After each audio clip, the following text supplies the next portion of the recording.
Let's further discuss this now with Alexey Muraviev. He's an associate professor of national security and strategic studies at Curtin University. Thank you, Professor, for being with us on the program. As Joel mentioned there, Ukraine has been quite critical of the support it has received so far. Is Zelenskyy going to get the support he's very much asking for today in London?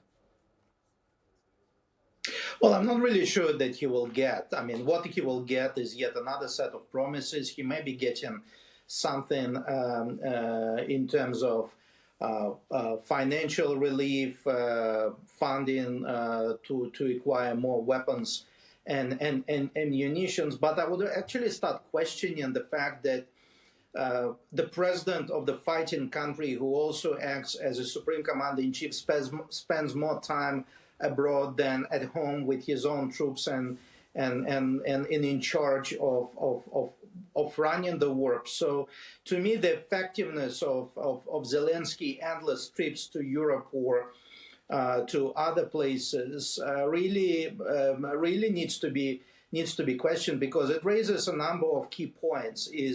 First of all, the cost of him traveling, because every time he leaves the country, it turns into a major security operation. And secondly, the effectiveness of him representing the country, because it seems like it all comes down to him. He seems to substitute the foreign minister or other representatives who should really be at the meeting at the time when he should really be in charge of the fighting at home with his own people and his own troops. And looking at Trump's position, it seems like he's stopped relying on diplomacy with Putin. Can Europe manage to bring an alternative strategy for ending the war in Ukraine?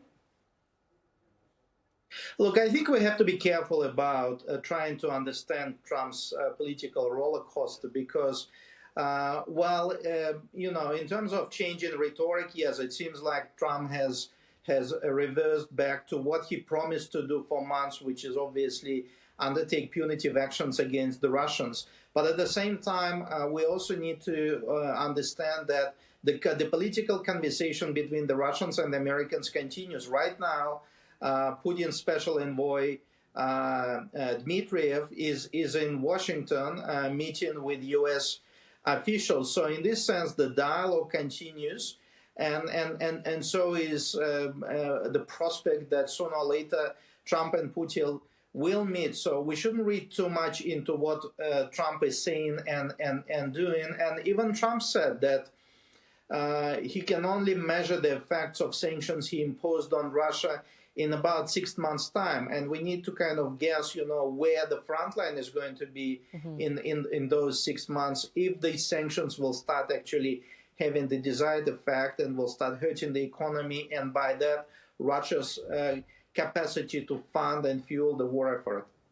When it comes to Russian gas, as we know, the European Union still heavily relies on Russian gas. Nevertheless, the sanctions that have been imposed isn't going to change that reality, but pressure is piling. Putin had said that these are serious sanctions. Will this motivate him to go to the negotiating table? Well, I think he kind of relies on the fact that the international fuel market will start feeling nervous, and he kind of expects that that may actually force Trump to reverse his decision. Russia is one of the top 3 principal suppliers of fossil fuels to the international market. So trying to hurt Russia will not just hurt Russia per se, but it would actually put in at risk the global fuel supply chain, because whatever Russia may not be supplying to external customers will have to be substituted somewhere. And as you just said, Europe alone continues to rely on Russian fossil fuels despite a multitude of sanctions on the Russian energy sector that's been imposed since 2022. Plus, we need to remind ourselves that the Russians managed to open up a lot of energy markets in Asia. So for as long as they would be able to sell their oil and gas to their core customers in Asia, China, India, Southeast Asian nations, and the list goes on, I think that the effect of those sanctions, whilst hurting Russia, and Putin admitted that it would hurt Russia, will not create this catastrophic effect that everyone keeps talking about or hoping to achieve. So if there's going to be some sort of a repercussions for the end users of Russian oil and gas, and not just in Europe, but more importantly across the global south, then we can expect some sort of a behavioral change for Putin. But he still has time, and in fact, Trump gave him time by postponing the meeting with him in Budapest.